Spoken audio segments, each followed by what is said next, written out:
दोपहर के 1 बज रहे थे। अमित पसीने से पूरी तरह नहाया हुआ था। धूप बहुत तेज़ थी। सूरज तो मानो जैसे आग बरसा रहा था। अमित का प्यास के मारे जान निकला जा रहा था। अमित ठहरा गांव का आदमी, उसे धूप की गर्मी सहना अच्छे से आता था। पता नहीं अमित को उस दिन क्या हुआ था। उसका शरीर पूरी तरह हार मान चुका था। आगे के रास्ते में थोड़ी दूर पर एक पेड़ था। वहाँ एक कुआं भी था, पर उस कुएं पर बाल्टी नहीं था। गांव का कोई भी आदमी उस कुएं के पानी का उपयोग नहीं करता था। थका हारा अमित वहीं पेड़ के नीचे बैठ गया। तभी अचानक से इत्र की बहुत तेज खुशबू आने लगी। उस पर अमित ने विशेष ध्यान नहीं दिया। अमित पेड़ की हवा ले रहा था कि उसके कानों में पायल बजने की आवाज़ सुनाई दी।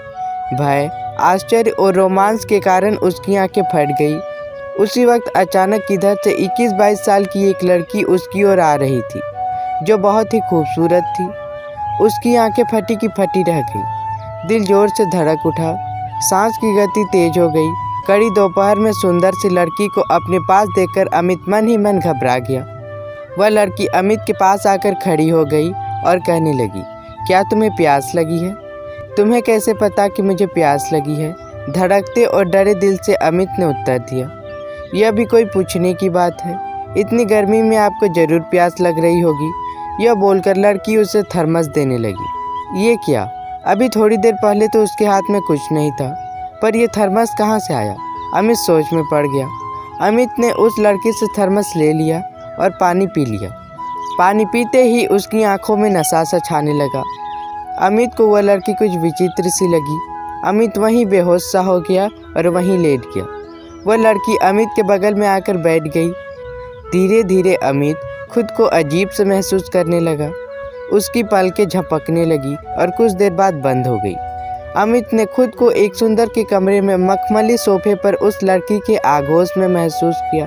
उसे लग रहा था कि वह किसी के साथ संभोग कर रहा हो।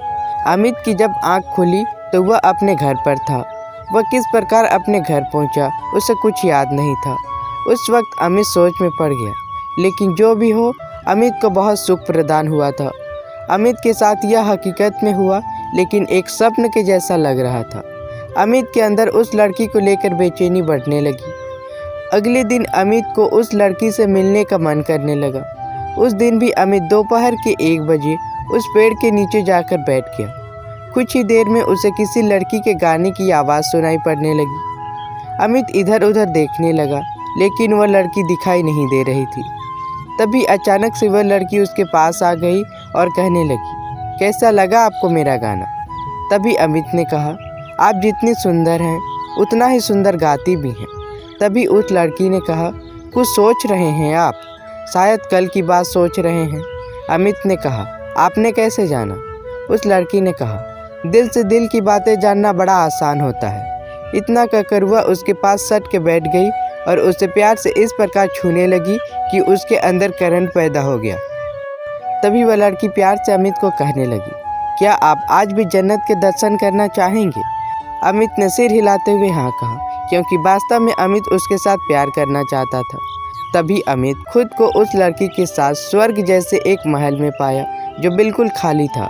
बस वो और उसके साथ वह लड़की थी। फूलों से सजाया हुआ एक बेड था। फिर अमित उस लड़की के साथ प्यार करने लगा।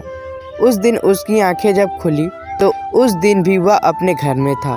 अमित अपने घर कैसे पहुंचा था, उसे पता ही नहीं चला था। अमित जानता था कि वह लड़की एक मायावी लड़की है, फिर भी अमित उससे प्यार करना चाहता था।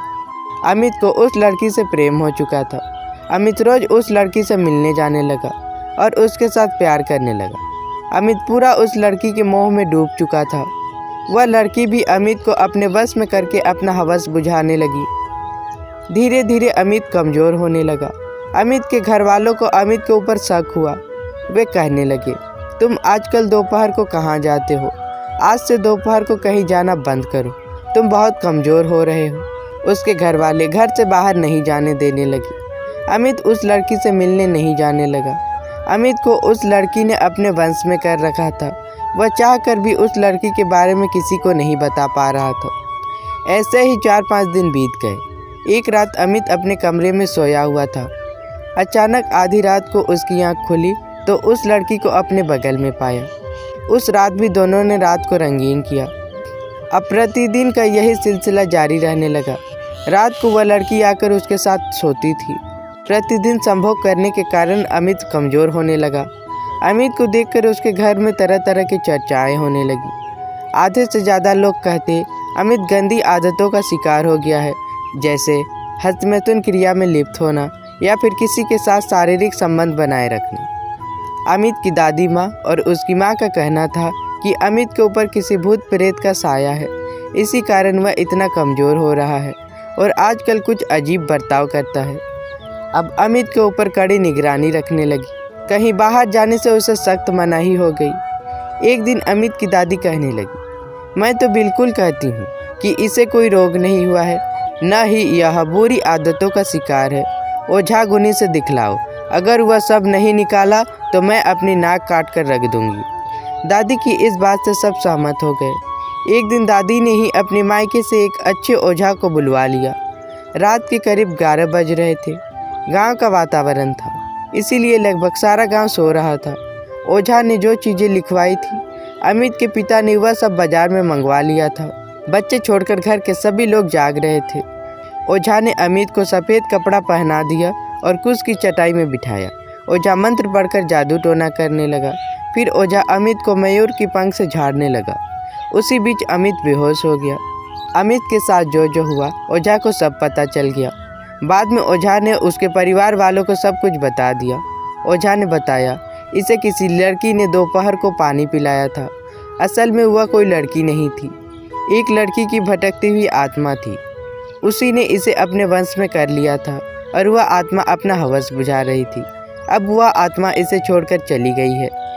इस लड़के को विटामिन वगैरह खिलाइए और स्वस्थ कीजिए। इसकी तो शादी की उम्र हो गई है, एक अच्छी सी लड़की देखकर इसकी शादी करा दीजिए। ओझा की बात मानकर 6 महीने बाद अमित के घर वालों ने अमित की शादी करा दी। उसके बाद अमित अपनी पत्नी के साथ खुशी खुशी अपनी ज़िंदगी बिताने लगा। अगर आपको मेरी यह कहानी अच्छी लगी तो वीडियो को लाइक करें, शेयर करें और मेरे चैनल को सब्सक्राइब करें ताकि मेरी आने वाली वीडियो सबसे पहले आप तक पहुंचे।